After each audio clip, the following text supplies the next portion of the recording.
Hello, everyone. My name is Ezequias Reyes Gonzalez. I'm a PhD student at the Baja California State University in Mexico. We're pleased to welcome fellow graduate students enrolled in any of the 3 graduate programs offered here at the School of Languages, namely the Graduate Certificate Program in Translation and Interpretation, the Master's Program in Modern Languages, and the PhD Program in Language Studies. We'd also like to welcome our undergraduate students, faculty, and alumni who are following this live stream on YouTube. Also, those following this talk from outside the state and even outside Mexico. Professor Krashen, I have to say you've been a great influence on my language learning. So it's a real privilege to be able to listen to you and to share now with other people who are gonna follow this talk some of your thoughts on language acquisition. It's my privilege to introduce our distinguished guest speaker today, Professor Stephen Krashen. He's an emeritus professor at the University of Southern California. He's an expert in the field of linguistics, specializing in theories of language acquisition. He's also the co-founder of the Natural Approach and the creator of Sheltered Subject Matter Teaching. Much of his research has involved the study of non-English and bilingual language acquisition. Since 1980, he's published well over 100 books and articles. Professor Krashen, on behalf of the president of our university, Dr. Daniel Octavio Valdez, the dean of the School of Languages, Dr. Lázaro Gabriel Marquez, faculty, and the student community at Universidad Autónoma de Baja California, I'd like to welcome you to our university. The title of today's talk is Language Acquisition, Fundamentals of Theory in Application. This talk is being live streamed, so we ask that questions are held until the end. We're gonna have a 15-minute Q&A portion at the end of this presentation, where Dr. Krashen will be able to address some of your questions. Now, without further ado, I'll turn it over to Professor Krashen. Professor, please take it away.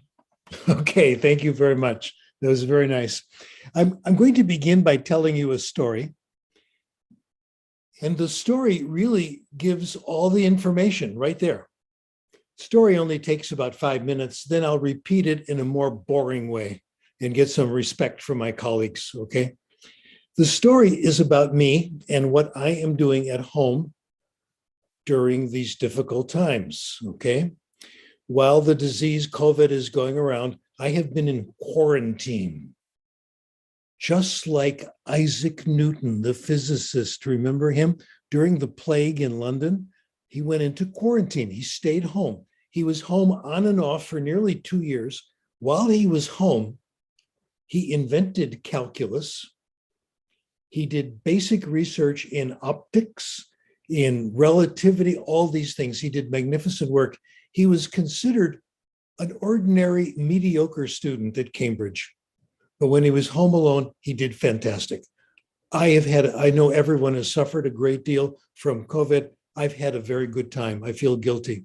I'm home alone with my girlfriend, with my novia. It's wonderful. We have only been married for 55 years, so it's still fresh and exciting, okay? I've also, as you can tell, I've been exercising, okay, pumping iron, okay? Me and Arnold Schwarzenegger, we've been working out, okay? Also, I've been practicing the piano, not just playing, but practicing. That's something new. I've been working. I've been doing my work. It's been great. I've gotten a lot done. It's been a lot of progress. And I want to tell you what else I've been doing. I've been working on my languages. That's something you have to do if you're a researcher. You have to always try to acquire language. And I live in Southern California, so of course the language is Spanish. I'll tell you about my Spanish adventures. My Spanish is not my best language. It's like number 4, number 5, okay? It's okay, not that good. But here's what I've been doing. It all began when the pandemic first began. The grocery store, the supermarket, put in a special time for old people. If you're over 65, you can come shop very early in the morning, like 6:30.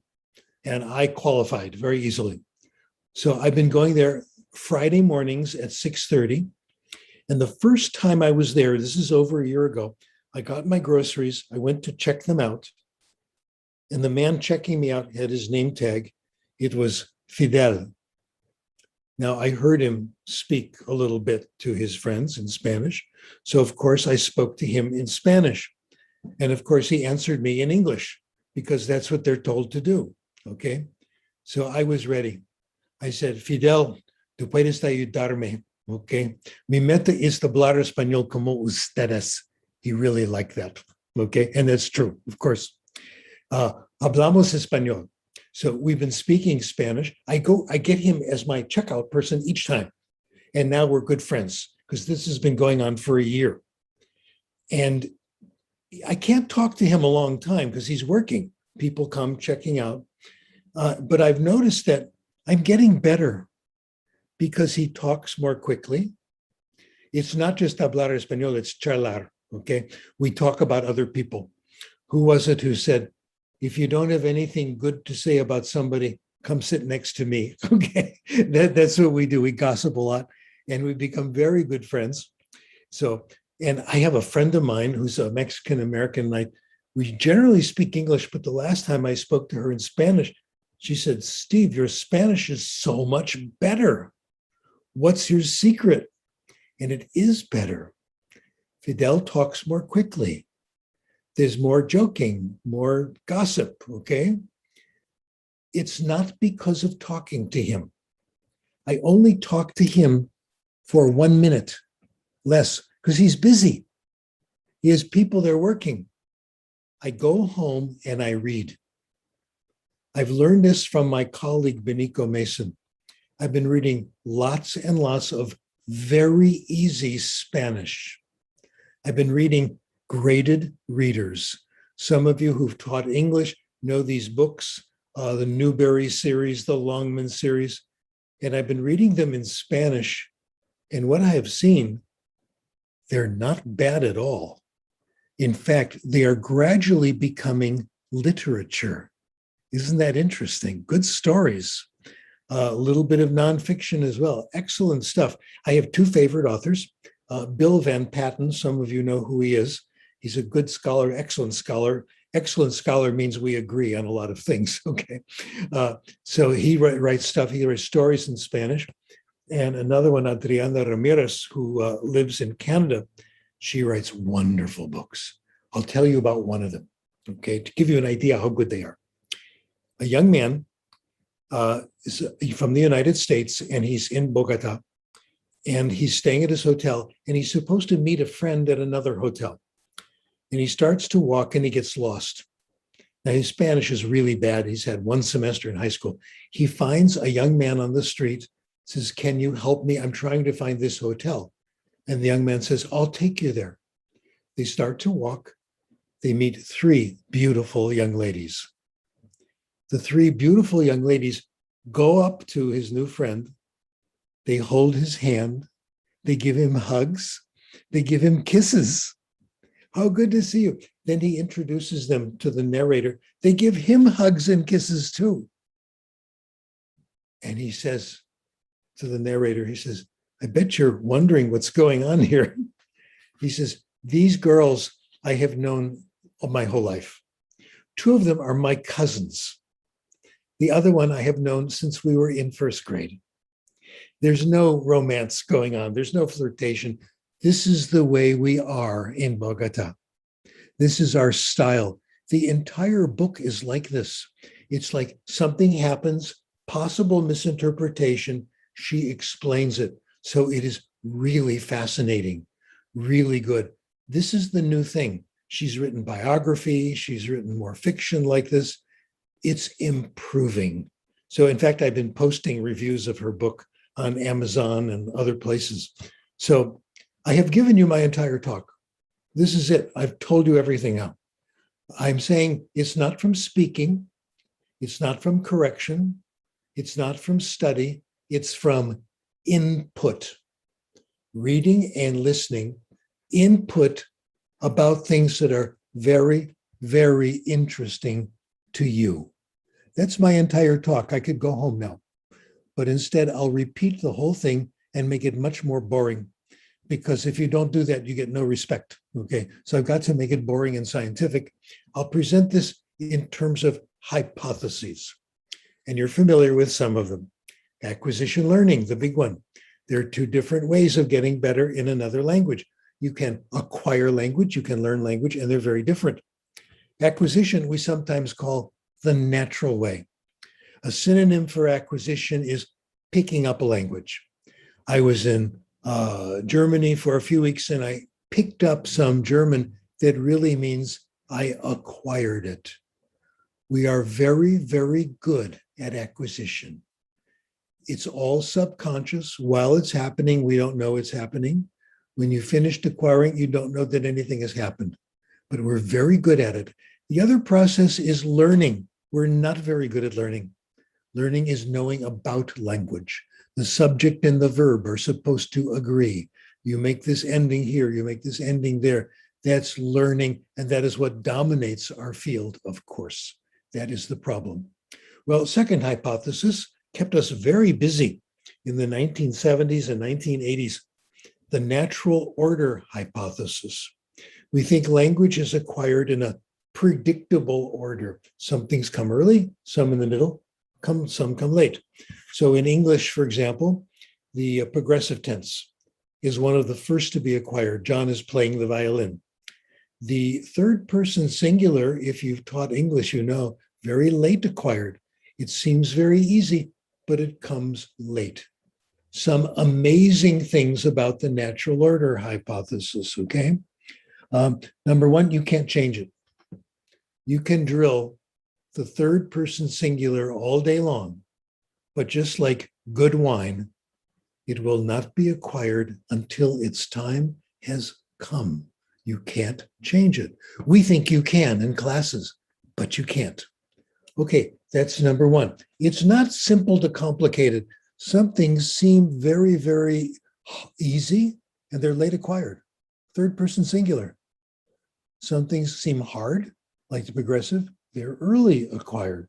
So that's number one. It's not simple to complex. You can't change it, not simple to complex. It is not the syllabus.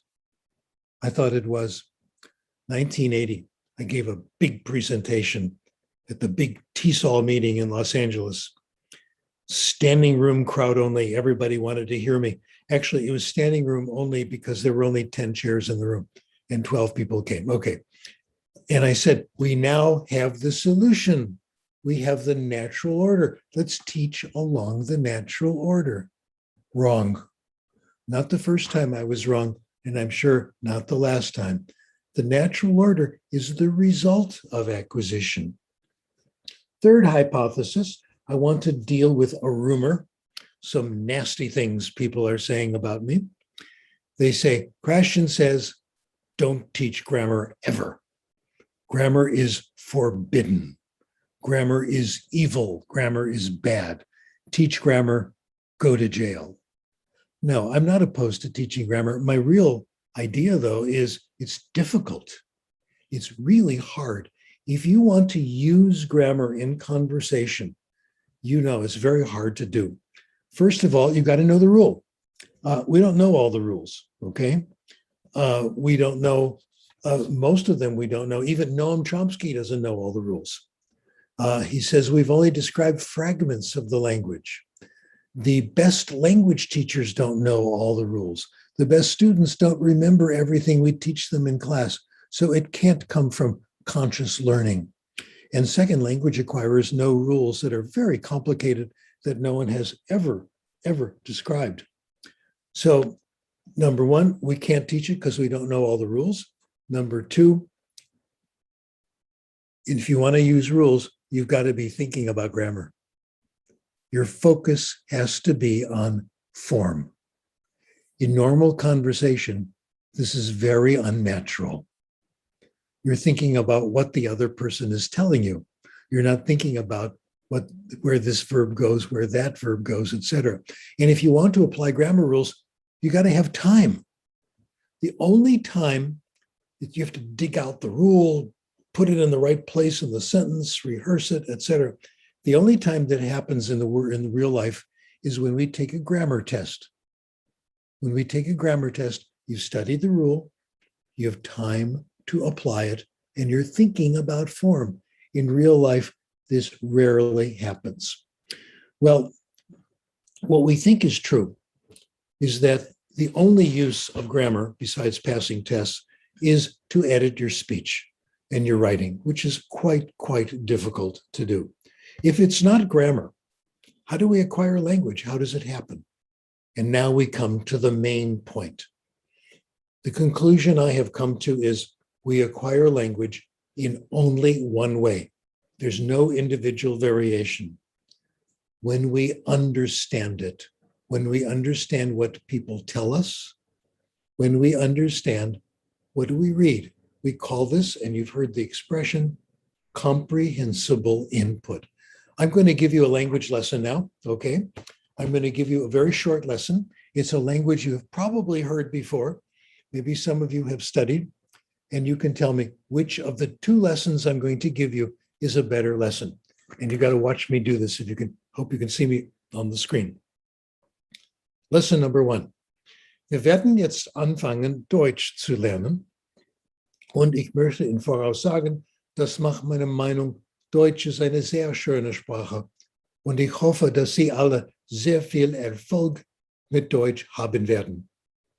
What do you think? Good lesson so far?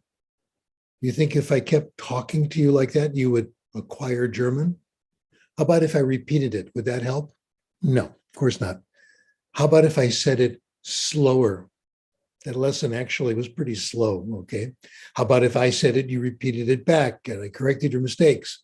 Or if I wrote it on the board and you copied it? None of those things work. And you can see that now. Here's lesson number 2. Das ist mein Kopf. Mein Kopf. Verstehen Sie das? Kopf? Ja? Gut. Hier sind meine Ohren. Ohren. Ich habe 2 Ohren. 1, 2. 2 Ohren.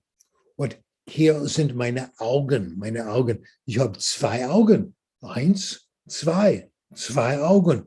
Und hier sind meine Brillen. Ja, meine Brillen. Und hier sind meine Zigaretten. Meine Zigaretten, ja. Ah. Wo sind meine Zigaretten? Ich habe keine Zigaretten. Zigaretten sind nicht gut. If you understood lesson number 2, not every word, but more or less, I did everything necessary to teach you German. We acquire language when we understand it. That is it. Let me share with you some amazing facts about language acquisition. I still think these are wonderful, mystical facts. Language acquisition is effortless, no work. All you had to do was listen to me make a few silly jokes in German, and you acquired some German. That's it. That's all there is to it. Also, it is, I love this, involuntary. You all just acquired a little bit of German. It's too late. There's nothing you can do about it. You acquired the language. You can't stop it. If you get comprehensible input and you pay attention to the input, you must acquire. You have no choice. Chomsky says, I did a webinar with Chomsky a couple of months ago. Wow. He is still the true living master. It was wonderful. Oh my goodness. Chomsky says the language acquisition device is like a mental organ. You can't turn it off. You can't turn off your visual system if you don't close your eyes, okay? You can't stop thinking. You can't stop tasting, smelling. It's there. You can't voluntarily you can't turn off your liver. It works all the time beneath your conscious control. I think you can't turn off language acquisition.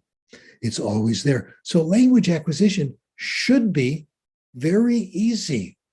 Really, it should be easy. All we have to do is give people input that they think is interesting, that they'll pay attention to. And that's really true. Corollary. Talking is not practicing. Remember when you were a beginning language teacher, and you were teaching either Spanish or English or something else, and you were telling a story, which I think is a good idea. Your supervisor came in and looked at you and said, "Oh, no, your students should be talking, not you. No, you were right. The supervisor was wrong." It's through input, that is our job, provide comprehensible input. Well, the ability to speak is the result of language acquisition. It's not the cause. We have made a profound mistake of cause and effect. We want to get our students to practice and talk. No, it's the listening that counts. It's the reading that counts. In fact, more talking does not give you more ability to speak.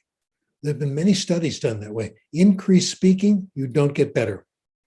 Increase listening and reading, then you do. It's pretty strong, I think, convincing argument, okay? It doesn't work. Not only doesn't it work if you try to speak right away, it's very uncomfortable. Students don't like it. I found this out about 45 years ago. In the block where we lived then, down the street was a very good friend and neighbor that we became very close to. And she had a little girl about the same age as our daughter, okay? Everybody please say happy birthday to my daughter today. Go on, let me hear you. Happy birthday. Happy birthday, Debbie. Happy birthday. Happy birthday. Happy Debbie. Pass that on to her. Okay. Anyway, that was quite a while ago. So Debbie went over to play with this friend next door. And my job was to go over there and pick up both girls and bring them to our house because our neighbor had to do something else. So I came over and I said, "Well, girls, let's go play." And my neighbor said, "Wait, before you go, I've got somewhere else to go and I have to take a pill before I leave, some medicine." So she went running to the bathroom, got some water, took a pill. And of course, we were good family friends. I said, "What did you just do? What was that?" She says, "That was Valium. Today it would be Prozac, anti-anxiety medication." So again, we were good friends. I could ask her, I said, "Why are you taking Prozac or Valium?" She said, "I'm on my way to my Spanish class. It makes me so nervous." Actually, what she said is, "It freaks me out." Okay. So I was the researcher then. I said, "What is it about Spanish class that makes you so nervous?" Talking. When the teacher calls on us and we have to say something, or when we have to do an oral report. When I got home, I started looking at the research. Yes, the number one anxiety causing activity in class, in beginning language class, is speaking. It's really having to use language you may have learned, but you haven't acquired. And that's very, very stressful. We all know that. In fact, I have several papers where people have said this. One person, Price, it's the greatest source of anxiety. Lauren Sacco says, every student in his beginning French class said speaking was the highest provoking anxiety causing activity. There's some informal studies I think are really compelling. An anthropologist named Sorensen did some studies in the Valpes River near Colombia and Brazil. In a small area, there were 10,000 people in a small area. That's not very many people. If you go to a football game and there are only 10,000 people watching the game, it's not very much. So you can get 50,000, no trouble, okay? In this area, 10,000 people, there were 24 different languages spoken. And the rule of the society was, you can't marry someone who speaks your language. Wow. They think outsiders are disgusting, okay? Anyway, what happened there, the children, when they're growing up, they had to learn mommy's language. They had to learn daddy's language, okay? And the language of the little group they were a part of, their peer group, their friends, the next language up, their whole lives, they were trying to acquire other languages of these 10,000 languages in this small group, okay? So Sorensen, brilliant, asked them how they did it. First of all, no correction ever. It was a rule of the society that you cannot correct anybody about anything. Very convenient for us. How did they do it? They didn't say anything for a long time. They waited until they were ready.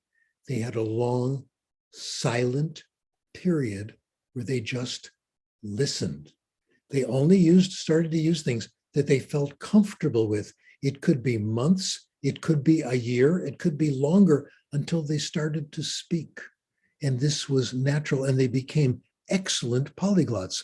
They all spoke several languages, every single one of them. A study done by Eugene Nida, one of the heroes in language when I was a student of all this, it's wonderful. He talked about workers in an area in West Africa who would leave their home and work in the neighboring village for months at a time, alongside of the locals. How did they get the language? They waited, exactly the same. They waited until they could hear it. To hear in their group means to understand it. And that generally took a year or so. Now, if you look today at people acquiring languages naturally, it doesn't take a year, it's much quicker because we now have language classes. In language classes, you can get comprehensible input right away. And it's made for you, it's made comprehensible. So we're doing a lot better these days, but it's still the same idea. Okay, so number one, we acquire by listening, we acquire by reading, and it happens gradually. That's number two. It doesn't happen all at once. My colleagues at the University of Illinois, really first-class research group, they have determined with English as a first language that each time you read or hear a new word in context and you understand a little of it, you get a tiny amount. Over time, it builds up gradually. It takes 15, 20 repetitions until you're finally getting the feel for it. In language class, we think you're going to get it right away. You new word on Monday, you take a quiz on Wednesday, you're supposed to have it. No, it's slower, but over time it works. Now, how do we do it? We do it by comprehension through context, by understanding what people tell us, understanding what we're reading. Now, context has been attacked. Let me defend context. They say, well, context, it can't be that. We have to give people the definitions. We have to translate for them. They have to do drills and exercises. They can't just pick it up because context is not reliable. Context can give you the wrong idea. Actually, context is pretty good. Here's the example the critics use all the time. A man shows his hand like this, and the word, let's say, is point, like I'm pointing at him.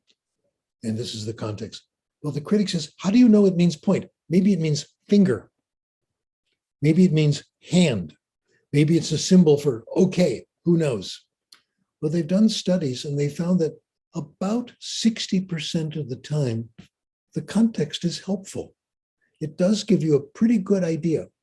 About 30%, it doesn't help or hurt. It leads you in the wrong direction, maybe 10% of the time or less. So I can't give you an exact number, how many times exactly, but it's not just once. And it's going to vary from person to person. It could be 5 times, 10 times, 100 times, who knows, okay?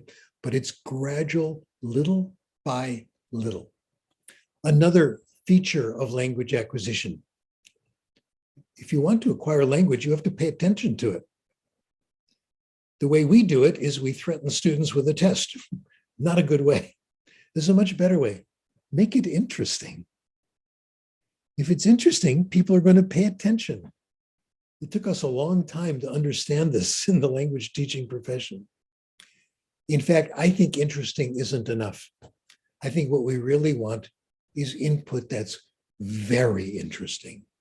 So interesting that you forget that you're listening to or reading another language. The word, yes, Cecilia, the word is compelling. That's what we're looking for. We're looking for compelling input, okay? Okay, this is the theory. Now I'll give the application. And the big point in application is I think the breakthrough is stories. I don't think stories is the only way you must do stories, but I think stories really works well. Let me give you some synonyms for stories. One synonym, fiction. Another synonym, literature. There's a good reason. Stories are interesting and they are powerful. I've become a big fan let me tell you how I've grown to love stories. Oh gosh. I live about 40 kilometers from Los Angeles, live in a suburb. And before the pandemic, I went into the city. I went to Santa Monica at least twice a week.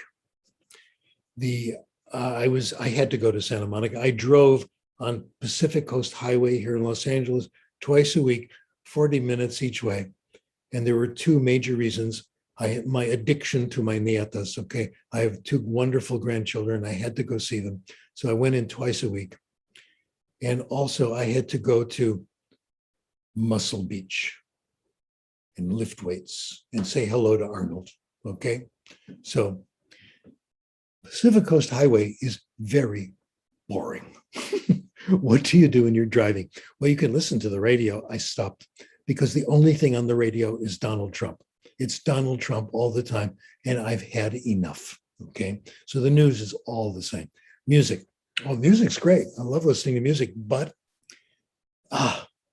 they always want to make money, these people. What they did is they took the best music, the best popular and classical, and they put it on certain stations, and you have to pay if you want to listen to good music. Otherwise, the music is dreadful. So I stopped that. So I started something else. I would stop at libraries.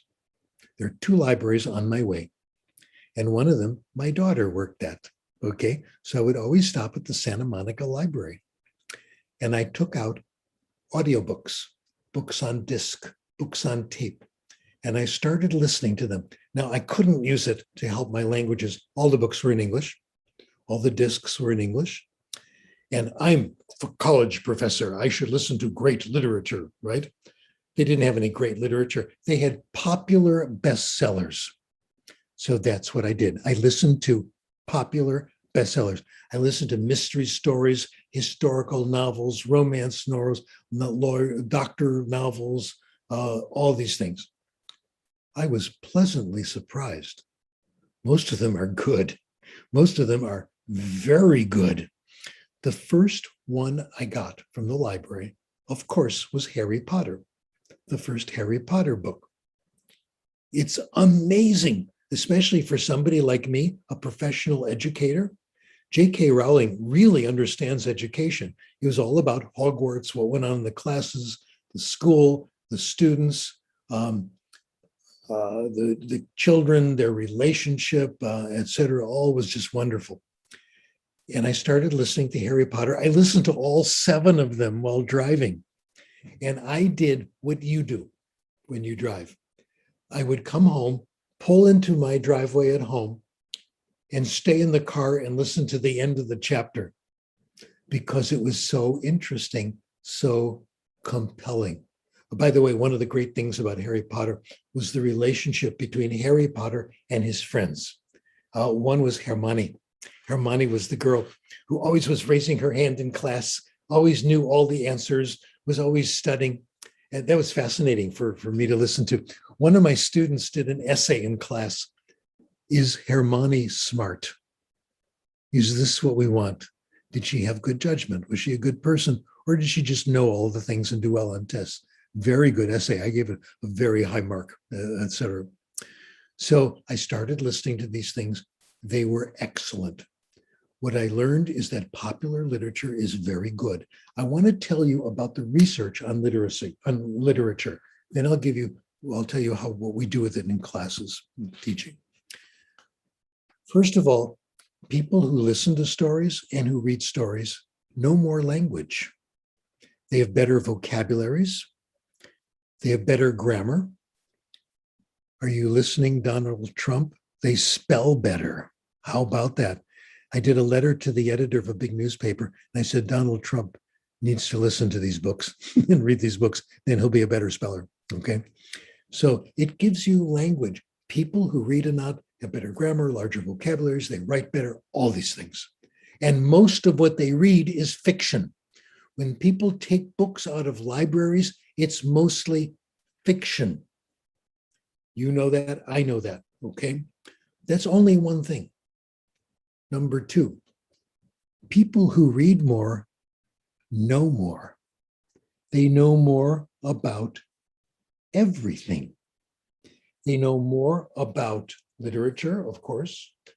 They know more about history. They know more about politics. They know more about science. They also know more about practical things. There has been a lot of research on this recently, and I find it absolutely fantastic. Kids who graduate high school, if they read a lot, they know more than kids who have higher grades. Isn't that wonderful? It's from the novels. My first experience with this about 20 years ago, I was told I had to do jury duty. I had to be on a jury. Okay.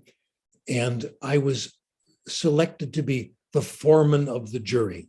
Okay. I had to be the head of the jury because I was a college professor. People thought I was very smart. So I was head of the jury. I didn't do a good job. I wasn't a good foreman of the jury. After that, I listened to a book in the car called The Runaway Jury by John Grisham. I don't care about legal stuff, law, but it was very good. John Grisham's a wonderful writer. If I had listened to that book before being the head of the jury, justice would have been served.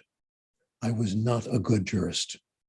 That's what we get from fiction, from reading these things. It is amazing. So people who read more know more. They know more about lots and lots of things. Donald Trump, as you know, I'll tell you why I enjoy criticizing Trump so much. Didn't know very much about anything. He didn't know about geography, okay? He was in Egypt and he was getting on a plane to go to Israel.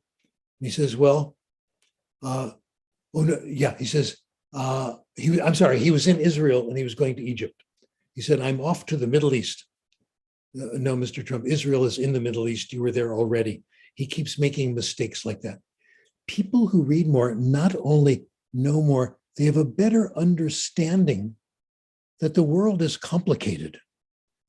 They live the lives of so many people in fiction. They get to see how other people think. They learn more about life. They know how subtle life is, that simple opinions don't help you very much. And that is Trump. Very simple opinions all the time. The United States should build a wall with Mexico. A stupid, ignorant idea that solved nothing. We should raise tariffs with China. No, didn't work. Unaware of the more subtle points of view. The research tells this, and people we have heard us say this too. Noam Chomsky says this. He says, we'll someday find out, I am sure, that we can learn more about human beings by reading novels than by studying scientific psychology. And here's Barack Obama. He was asked about his reading habits and what he's learned from reading. This was in a British newspaper, The Guardian. When I think about how I understand my role, the most important stuff I've learned, I think I've learned from novels. Wow. It has to do with empathy, understanding other people. It has to do with being comfortable with the notion the world is complicated and full of grays, and there's still truth to be found. It's possible to connect with someone else, even though they're very different from you. This is what we get. You get knowledge, you get empathy, an understanding of people. We call these habits of mind. Well, that's the advantages. That's what the research tells us. Let's talk about how we do it. All beginning methods that I know of now in language acquisition, second language, are connected to stories. I have to plug in my computer or I'll run out of power. I know, I'll just pour some coffee over it. It'll be fine. Anyway, here we go. Okay now. Anyway, all the methods that we have the beginning methods do depend on stories, and it's a very, very good idea, I think. The method I like is developed by Beniko Mason. I mentioned her at the beginning. She developed it while teaching English as a foreign language at a university in Japan. And she's been applying it to other situations, and it works very well. Beginning English as a foreign language in her class was listening to stories. That's it. She told stories. That was it, 100%. This is wonderful. The students would come and hear these wonderful stories. She selected them from Grimm's fairy tales. Her words, they stood the test of time. People knew they were interesting. They were always interesting. A student would not just listen to one or two stories. Students in these classes listened to hundreds of stories, a full semester, 2 semesters, 3 semesters, hundreds of stories.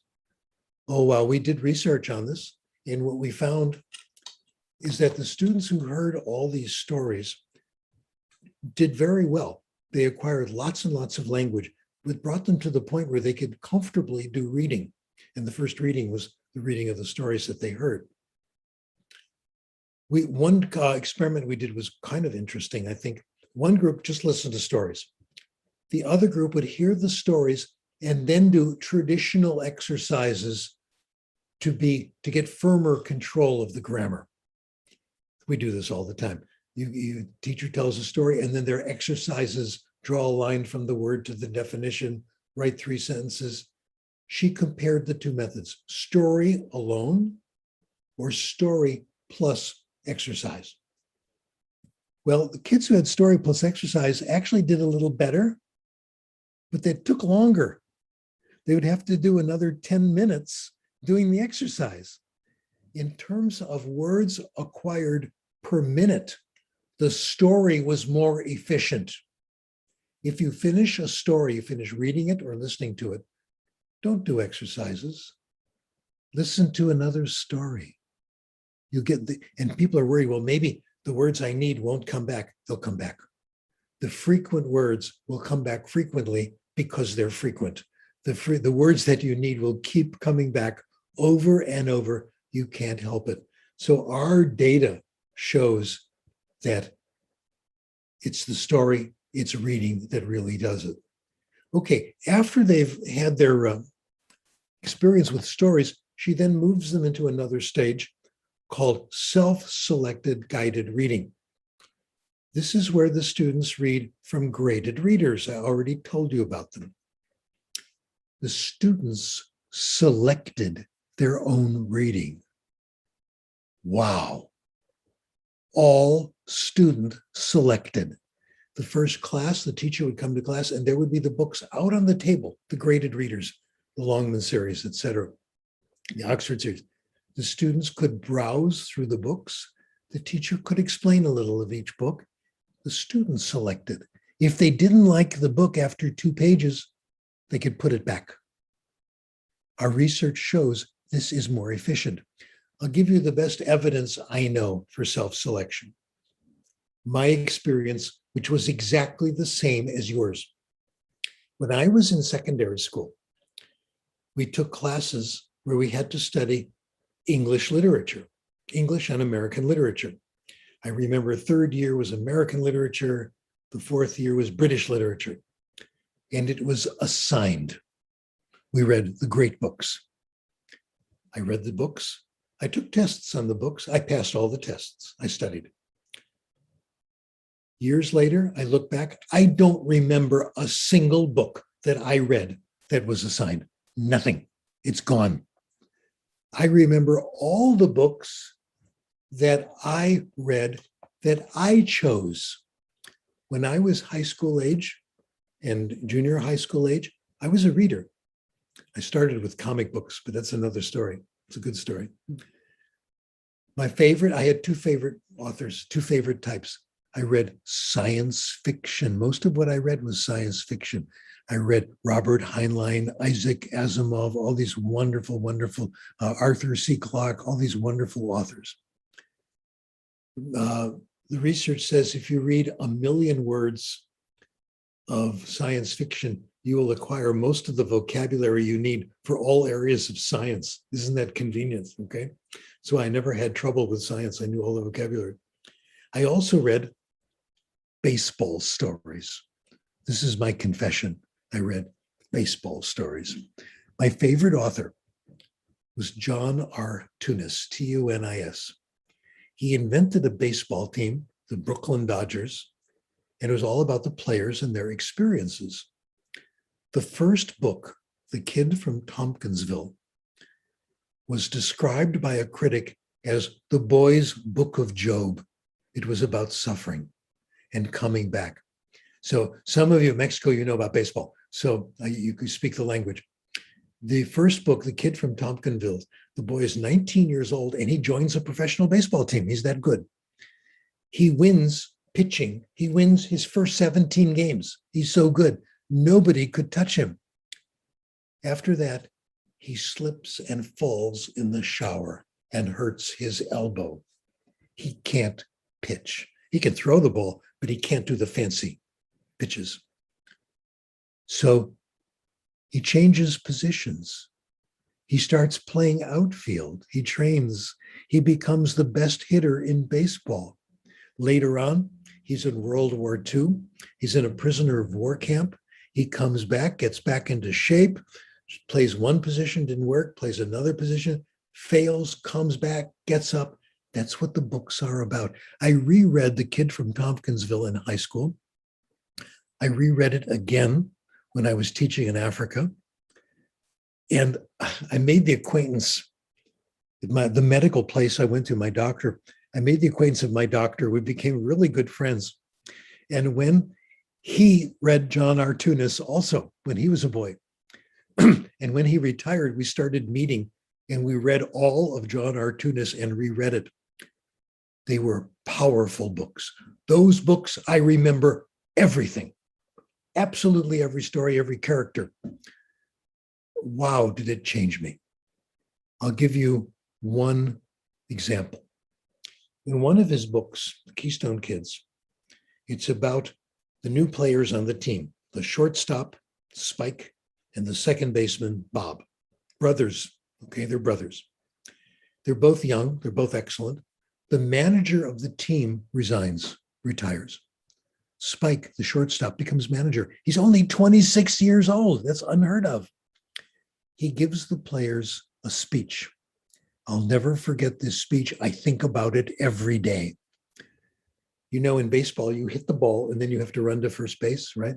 And you have to get there before the ball does, before the throw comes to first. He says, when you do that, run as fast as you can. You don't know. Maybe the other player is going to drop the ball. Maybe the throw will be a bad throw. You don't know. You have to assume that you have a chance of being safe and maybe going to second base. Everybody has to do it, no exceptions. You will not get any credit for it. Most of the time, the throw will be okay and running will be a waste of time. But that one time in 100 or 1,000, when the first baseman drops the ball or the throw isn't good, and you weren't running, that's a serious mistake. My doctor friend and I, my friend Seymour, he said, this is true of medicine. You go to a patient, you do a diagnosis, you prescribe medication, you have to be perfect. The word is impeccable. That means perfect. Because if you make one mistake, the patient can die and it's your fault.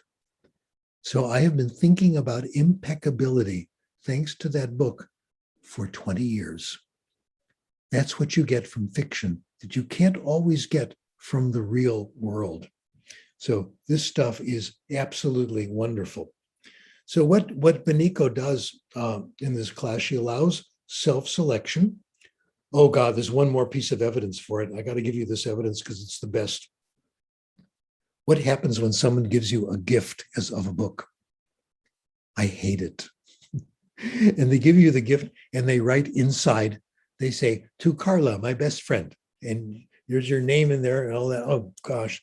And your friend says, and then a week later, you see your friend and she says, Carla, how did you like the book I gave you? And you haven't read it. It's a test. Books that you get as gifts are like a test because people assume you're going to read it.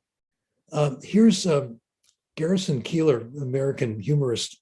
This is wonderful about gifts. He says he was an English major in school, literature. As an English major, everybody gives me gift books. I'm a sitting duck for gift books. Great literature. And the past few years, I've gotten Dickens, Thackeray, Smollett, Richardson, Emerson, Keats, Boswell, the Brontes, all of them great. None of them ever read by me.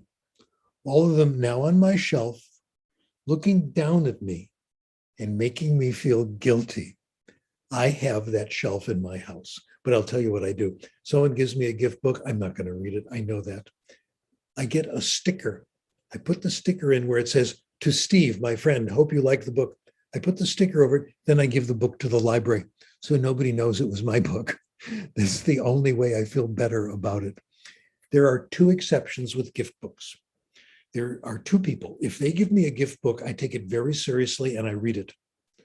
The first person knows me better than I know myself, and that's my son. When he says, try this, Dad, I always do it, and he's always right, fiction or nonfiction. And when colleagues give me books and they're professional, I pay attention. I reread a book, starting to read a book last night that a colleague of mine, one of my colleagues we've done research together, gave me, Nishan Ashtari, and it's wonderful because she knew me, she knew what I wanted to look at, etc. But in general, for fiction, no. That shows it must be self-selected. There's been one study of this that I thought was very good. C and Lee, my former student, now my colleague, she did a beautiful study. One group got selected themselves. The other, the teachers carefully tried to find books the students would love. And these are good teachers who understand the students. Didn't work. Self-selected had a much better effect. So we do self-selected in these classes. This is how Benico Mason has organized it. They do self-selected reading. There's no book report. There's no question at the end of the chapter. Instead, she asks the students simply to write the name of the book so she'll have a record, which ones were popular, etc. The students, after doing this for 2-3 semesters, reading what the English class is reading what you want to read. Isn't that delicious? Isn't that wonderful? This is great. When English class is so boring in general, now it's fascinating. You get to read what you like. Okay. After 2-3 semesters, some of the students took tests. They volunteered to do it. They took different versions of the ToEIC test. The ToEIC test is universally given throughout the world, listening comprehension and reading. We correlated the amount of time they read. We estimated time from their reading rate and what books they read. And we found the correlation between the amount of time reading and how they did on the ToEIC was nearly perfect. I'll tell you what it was for both of you who remember your statistics class. The correlation coefficient was 0.95, nearly perfect. We also did what we call a multiple regression, another statistical test that people like me really love. And we found that reading was the only thing that counted. It didn't matter how much they study. It didn't matter how much vocabulary, flashcards they used, whether they took test prep classes, only the reading counted. This is a powerful result. We also found, if you don't remember the ToEIC, let me tell you about it. It's 1,000 point spread. You go from 0 to 1,000. If you reach 250, you're ready to do a little bit of reading. If you reach 700, 800, you're pretty good. You're ready to study in English in the language. Well, here's what we found. For every hour you read, you gain a little more than 0.6 of a point on the ToEIC. If you do the math, if you read for 2 hours a day for a year, you go from low just about all the way up. You do it for 2 years, you're up to academic reading. This is the path to English, the easy way. Sitting down, relaxing with a good book, and enjoying it. Now, my next point, of course, is what do we do about this? I think the implication, we have to make the books available. How about that? Access to books. Benico Mason had a library. You'll be jealous when I tell you this. She had access to a library of 5,000 graded readers at her school. That means the students could go there, browse, find the books they want. This is what we're talking about. Well, I'm going to make one more major point, and then we'll do questions. People say, well, okay, this pleasure reading is okay, but this is fun reading, all right? We have to prepare students, especially when it comes to English. We have to prepare students for the academic world. We have to prepare students for the business world. English is now the international language.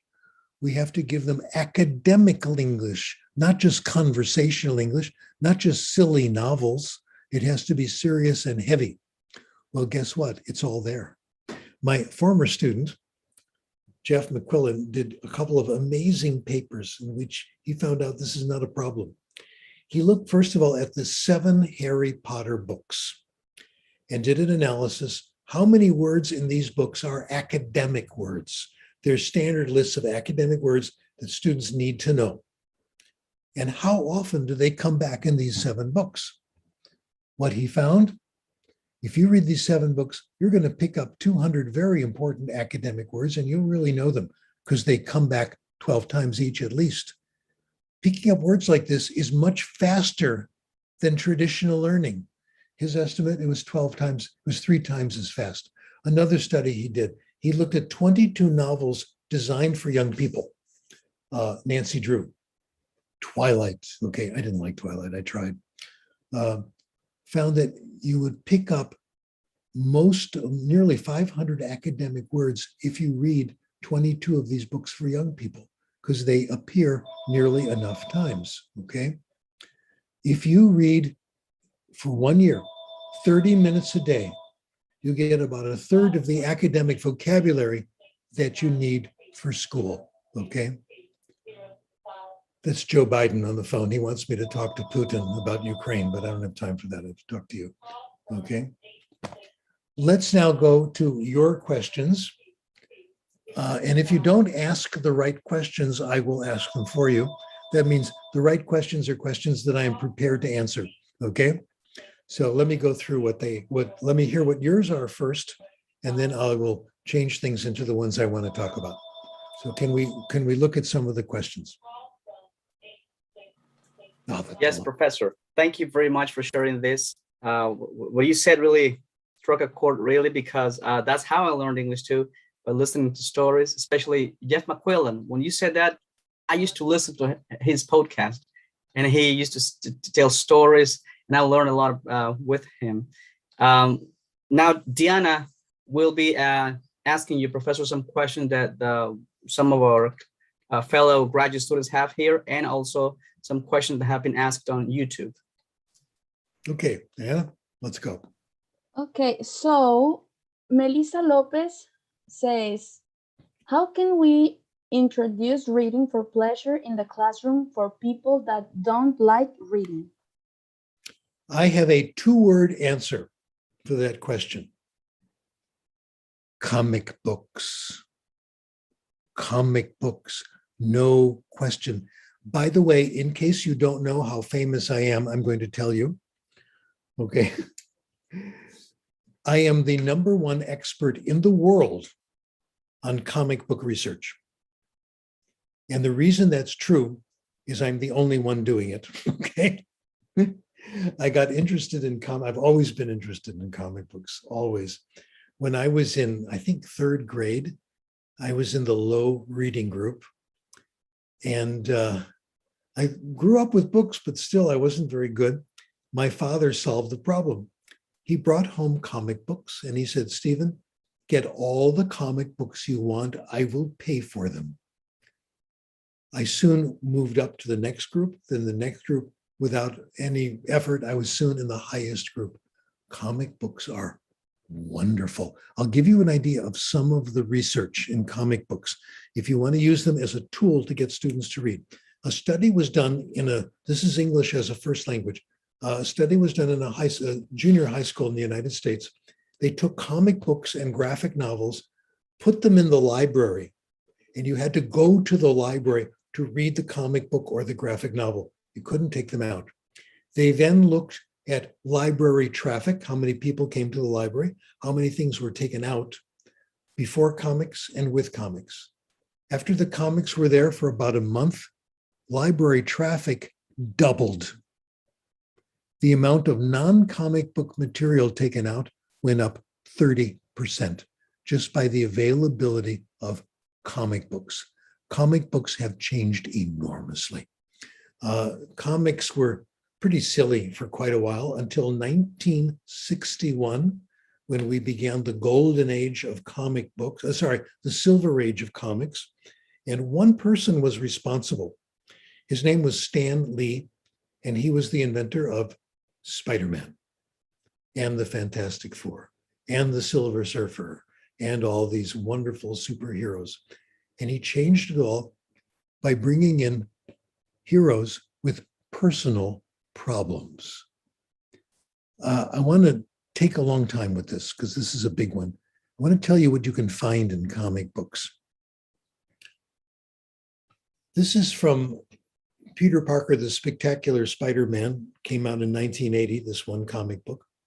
And I'll tell you a little of the story. In the story, Spider-Man witnesses an automobile accident. He's swinging through the city, and he goes down to see what's wrong. And a young lady was hit by a driver, and she has to go to the hospital. He calls the ambulance, makes sure they can go to the hospital. Then he visits her in the hospital as Peter Parker, his real person, who he is in real life. And it turns out she's had terrible damage to her kidneys. She needs a transplant. It turns out the doctor says, do you know if she has any close relatives? Yes, she has a twin brother. Would be better with a twin sister, but she had a twin brother. Okay. He goes as Spider-Man because he's in a hurry, goes to the house where the young man lives, and he sees someone on the roof. Oh no, maybe it's the brother on the roof. As Spider-Man, he goes up the house. You know how Spider-Man can do these things. And there's the boy. His name is Donnie. He's about to jump. He's about to commit suicide. This is in a comic book for children. And as you see, it works very well. So Donnie's at the edge about to jump. And Spider-Man calls out and says, Donnie, don't jump. Donnie looks back, sees Spider-Man, and says, I'm going to jump, and you can't stop me. I've got problems. I've got problems I just can't face. He says, besides, you're a superhero. You don't have problems. And Spider-Man thinks of his problems. He thinks of his terrible job at the newspaper. He thinks of the fact when his uncle was murdered, and he blames himself because he could have arrested the person like 3 weeks before for something else, and he didn't. It's not my problem, etc. He thinks of his problems with his girlfriend, how they're breaking up all the time. And he says to Donnie, in words that will live forever in comic book literature, he says, Donnie, you think because I'm a superhero, I don't have problems? You think life is easy behind this mask? He says, Donnie, life is problems. It's problems for all of us, all the time, every day, non-stop. True or not true? Of course it's true all the time. And we grow by facing our problems, not by running away. Besides, if you jump, you're killing your sister as well. And he explains what the situation is. So Donnie says, okay, they go to the hospital. The brother and sister are going to do fine. The recovery is good. Kidney transplant works. Peter Parker is leaving the hospital and he's thinking, the bubbles over his head. He says, this one turned out okay. But Donnie's still depressed. There's not much I can do about that. In other words, you can't solve everybody's problems. I think about that a lot. as well. We think we can, we can't, we drive ourselves crazy, okay? So this is what I would do with these students who don't like to read. I would find easier, simpler stuff. Comics are beautiful, that they like to read, and they'll get excited about it. Great question. Question number 2, if you please. Okay, thank you so much, Professor. Then Melissa Arce says, thank you very much for your time. My aunt, who lived most of her life in the USA, opened a small English school in her living room. Evidently, I was her first student. What I loved most about her class was that she didn't lecture me. She would teach me 15 minutes of grammar, and the rest of the class we would read, sing, watch series and movies, all in English. People usually told me that this was not learning English, and I used to get very angry. But they were right. Until a few months ago, when I read your studies, I understood that I do not learn English, I acquired it. This That's is right. my question. What is the best way to evaluate language acquisition? Oh boy, why are people so worried about evaluation? Oh my. I would do as much self-evaluation as possible. Evaluation testing has been ruining the profession. So I don't have any concrete advice. I would use as much as possible student self-evaluation. They know themselves better than any standardized test. The self-evaluation, and also I would use not just one grade, not just one test, but I would use the teacher's evaluation at the end of the year. The teacher's grade is a much better evaluation than a test score. A test is something you give someone once by someone who has never seen the student, written by distant strangers. Grades are given by professionals who are with the teachers all day long, every day. So I would use the teacher's informal, non-scientific evaluation of where the student is based on their conversations, what the student has written, what the student has read. Tough question. Next, Okay. please. Thank you. Then Gabriela Gardel asks, how does the human factor we get out, of these fictional novels affect the teaching methodology as language teachers? Well, the teaching methodology in the guided self-selected reading portion is reading those novels. That's what we're supposed to be doing. Yes, sometimes discussion when something gets interesting, etc. But most of it is getting input. We have changed this radically. See, we come to school with a structure of classrooms, desks, periods, tests, and we try to fit our pedagogy into this structure. Instead, let's see how people learn. Then we'll see what the physical scene should be, if there should be a classroom at all, how they should be tested. So we're prisoners of tradition. We're trying to break out of it. Next question. Okay, then the teacher Laura Fierro says, thank you so much, Professor Krashen, for giving us very clear examples of your hypotheses of second language acquisition. And why do you think teaching languages continue being so traditional, most of the time based on learning that hinder language acquisition? Great question. This bothers me too. The theory is now 45 years old, older than many of you. And still people aren't doing it. We've known about this for ages. It's not the teacher's fault. It's not the administrator's fault. I'll tell you what the problems are and what we are going to do about them, you and me, okay? I have a plan, and I think you're going to like it. Number one problem, how do people find out about the new theories? It's nearly impossible. They're in technical books and they're in professional journals. The technical books and the professional journals are very poorly written. They're very hard to read. I have trouble reading them. I think they make them deliberately hard so they won't be attacked, okay? When I have a new journal and I have to read a journal paper, it takes me a long time and I suffer through it the same way you do. The articles are too difficult and they're too long. Someone once said, when you ask someone the time, you don't want a history of the wristwatch. And that's what people do in language acquisition. They're so long, they're so boring, okay? Number 3, they're expensive.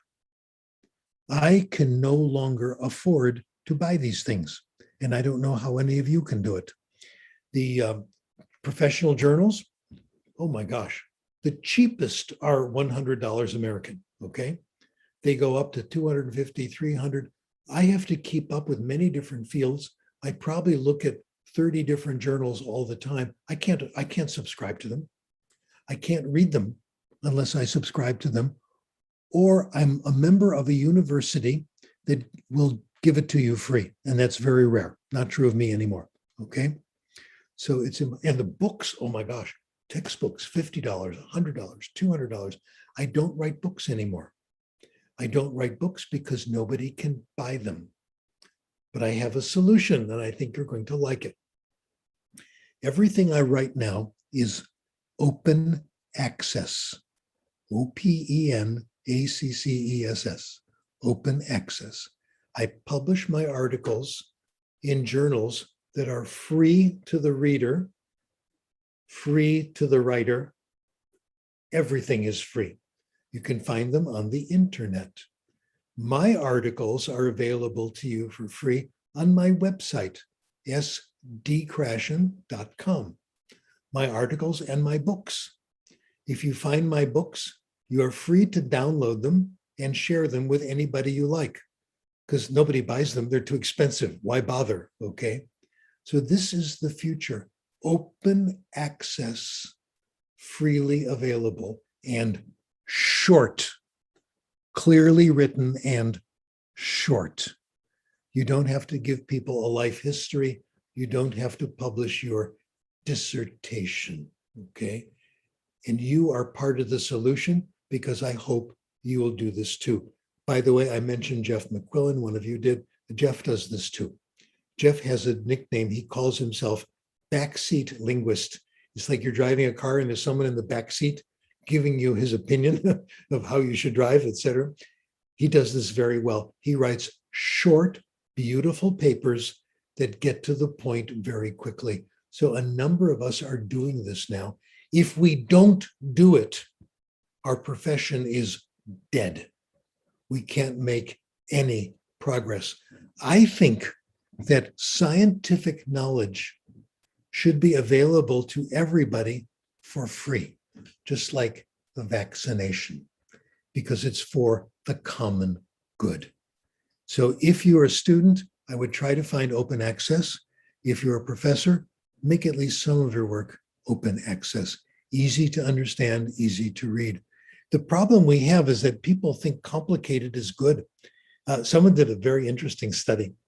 This is 2 junior professors at my university in the medical school. They were asked to present a series of lectures on education and medicine. So they did something very clever. They hired an actor. The actor was not very famous, just professional, very good, but not the best, not the most famous. He had played a doctor in some movies. So people vaguely recognize him and they connected him to medicine. They gave him a script which they wrote. And the script was out, New Breakthroughs in Medical Education. And the script was complete and total nonsense. It made no sense at all. It was totally wrong. It just made things up. But he gave it beautifully because he was a professional actor. He had diagrams, charts, pointed to them, very dramatic. People thought it was the best lecture they had heard all year. This was wonderful. I learned so much. They couldn't have. They didn't want to admit that they didn't understand anything. Okay, this is what is happening. But we're going to change that, and you are going to help me, I hope. Next question. Okay, then we have a question from Jorge Ortega, and it says, Do you consider we have to prepare somehow before immersing in the comprehensible input? Yeah, I would think so. This is why we have classes. You're not ready for the real world, okay? For example, with me in Spanish, it's so good working on languages all the time. I can understand an intermediate class in Spanish. I can read graded readers. I can have a conversation in Spanish if someone knows that I'm not very good. If they do a little bit of, relaxing, slow down, they can tell, etc. So I'm not ready for full immersion, okay? I can go to a professional lecture if it's a subject that I know about, and I can read professional articles if it's about my work, etc. But I need the more comprehensible special input for some time longer, then I'll be ready. I don't have that problem with French and German. I can read authentic French, authentic German. I can use it professionally and I don't have a problem. But it's good to be that way in Spanish. I still need a little bit more baby input, okay? Our job is to make students ready so they can get authentic input and understand it. Next question. Okay, thank you. And then we have a question from Cecilia Corrales, and it says, before learners are able to grab a book and expose themselves to compelling input and voluntary self-selected pleasure reading, how much translation is ideal to make the content understandable and meaningful? Are bilingual books too much? Is it better to have a dictionary or a glossary? Or is it better to just wait until they pick it up? I'll quote Steve Kaufman on this, my polyglot friend. He says, when he's reading in another language, and he knows like 20 languages, and he looks a word up, by the time he gets back to the book, he's forgotten what the word means. This happens to me all the time. If I have to look words up, the text is too hard. Context should be able to tell you, okay? So yes, I think we should do without translation as much as we can. There is a way of using translation, though, that I think is very helpful. Let's say you're going to read a novel by Isabel Allende. I am going to read a book by Isabel Allende.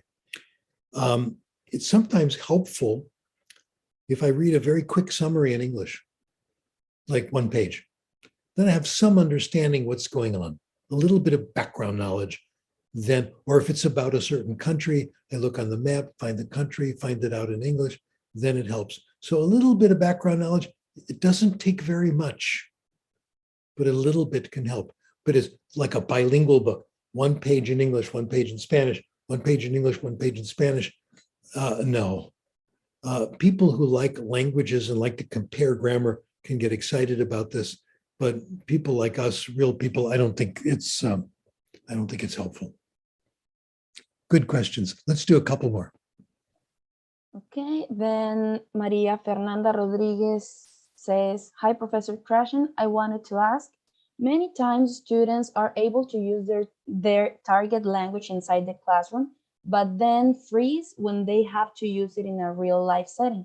What are your thoughts on how to help students perform outside the classroom? More reading, more listening, more reading, more listening, more reading, more listening. Shall I say that again? That is the only way around it. There is another idea, though. A friend of mine had this. Get some good friends. The best friend that you want, he calls a language parent. That is someone who will talk slowly to you because they like you and they know you're acquiring the language. When I was in Vienna, I did a year in Vienna when I was a young man to study music. I didn't do very well in music, but I did great in German, and that changed my life. My landlady, my Hausfrau in German, just loved to talk. She would invite me to tea maybe twice a week, 3 times a week. And we would sit, and she liked to repeat herself and tell the same stories over and over again. And I really thought she was charming. She was very old, probably 65, okay, much younger than I am. But she was my language parent. She gave me input that was comprehensible, that was easy, and we'll talk slower, etc. she helped me make the transition. And you're very lucky you get a couple of friends like that who will be a little bit careful, a little slower, and they will help you do it. And it's your responsibility to be a language friend for other people. Okay, next question. Okay, then Andy says, what do you think about podcasts? Would you recommend them for learning a new language, or do you prefer another method? Thank you in advance for your time shared with us here. I didn't get the word. What do I think of what? Podcasts. Oh, podcasts. Yes. Well, it's kind of like having a language friend. If it's someone who knows that they have to make themselves comprehensible, like Jeff McQuillan does, his podcast is very good. Yeah, sure. If it's an interesting topic, yes. If you can understand it with ease, then it's gold. I would do it. Absolutely. What I used to do when I was first starting in Spanish, I would find Spanish speakers and I would go up to when I was in Mexico for about a week, I would ask each person the same question. Okay. Like, who's your favorite rock star or something like that? And then I would understand the answer because I knew the question very well. And people would repeat what other people said. So you can create your own podcasts that way.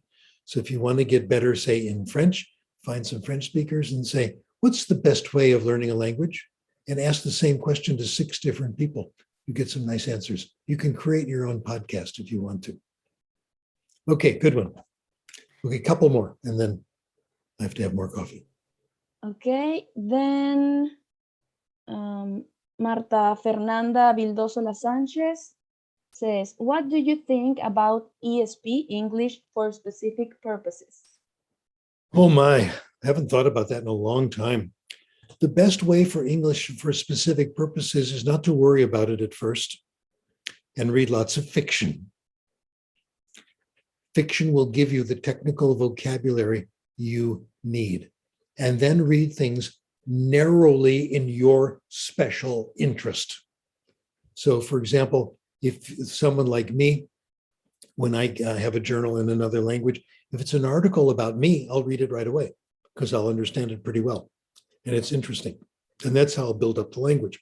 If I'm interested in spelling research, I'll read only about spelling.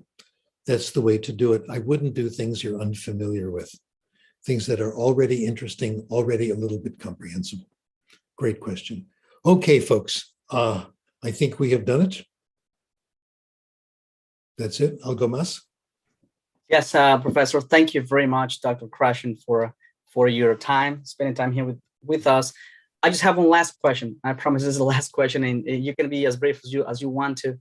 How about Professor, endangered languages, which sometimes don't have written, system?